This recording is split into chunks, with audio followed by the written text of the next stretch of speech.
buy some Bill Gates biological beans? Well, it turns out it looks like they're coming. I just got a report that Bill Gates has donated $50 million to a new company called Terrana Biosciences, and they're going to create a new category of biologically modified crops. One of their first targets is soybeans, but you won't know that you're buying a modified soybean from this Bill Gates technology because our EPA has said that it is, quote, naturally occurring compounds and is not GMO. What am I talking about? It's taking RNA from a virus and using it to insert whatever gene they want into whatever crop they want. Once the RNA is inside the plant, it replicates and it gives it different features, and the company brags that they can create whatever feature they want. One of their targets is to make it more insect resistant, so you're going to put insecticides within the food. They're targeting tomatoes, corn, and soybeans first. It will not be labeled as modified and it will not be labeled as GMO. But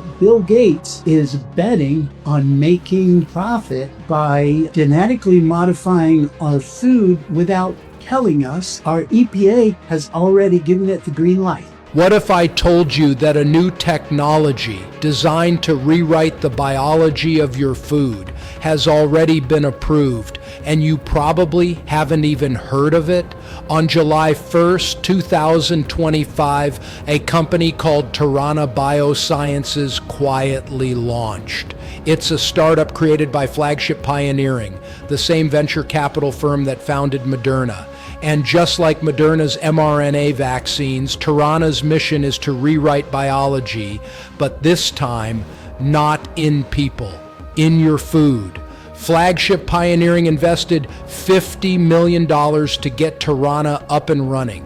Their goal? To build an RNA-based agricultural platform, a system that uses synthetic RNA sprays to infiltrate crops and reprogram their genetic functions. They say it's for innovation and sustainability, but behind the polished marketing, the implications are chilling. Terrana's RNA sprays don't just modify DNA like traditional genetically modified organisms or GMOs. They hijack a plant's natural signaling system, essentially rewriting it from within. They claim their AI can design synthetic RNA instructions from a vast library of sequences, giving them the power to engineer whatever traits they want.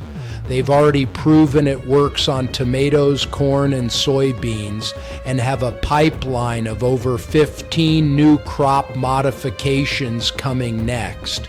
Now here's the part that should concern every single one of us. Once this RNA enters the ecosystem, it can't be recalled.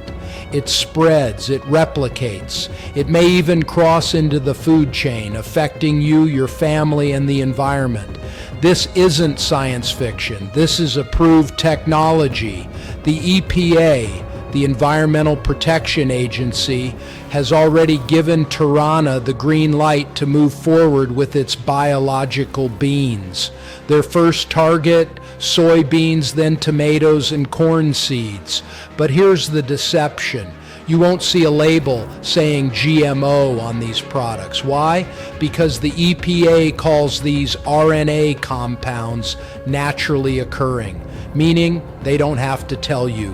Terrana can take RNA from a virus, use it to reprogram crops, and the result will not be labeled as genetically modified. The company even boasts they can create whatever feature they want in your food. And who's behind all this?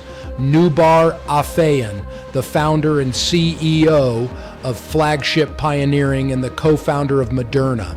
He's worked hand in hand with U.S. agencies like the NIH, HHS, BARDA, FDA, and Operation Warp Speed, the same network that fast-tracked the mRNA vaccines during the COVID-19 pandemic. And now, Those same players are pivoting to food. Let's not forget, Bill Gates invested $55 million into BioNTech before COVID hit.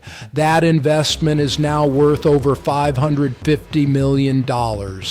And reportedly, Gates is backing Flagship Pioneering again, this time to support Terrana Biosciences. So the question becomes, is this about innovation or control? Because if a handful of biotech elites can dominate the genetic code of our food, they can dictate what grows, what thrives, and what ends up on your plate. And if governments can enforce RNA-based treatments during a health emergency, what's stopping them from mandating RNA-laced foods under the guise of public safety? Once synthetic RNA is out there, it can't be taken back. It can spread through soil, water, pollen, and maybe even affect our microbiomes. And it's being done with no consent, no labels, and no long-term safety studies. This isn't just about crops. It's about control of the natural order and the quiet merging of biotech and government under the banner of progress. So the next time you bite into a soybean, tomato, or corn, ask yourself, is it still food or part of an experiment? Stay sharp, stay aware, and as always, follow the money. If you made it this far, you're not here for headlines. You're here for what they're not telling you. Subscribe now, because next time we go deeper and truth has fangs.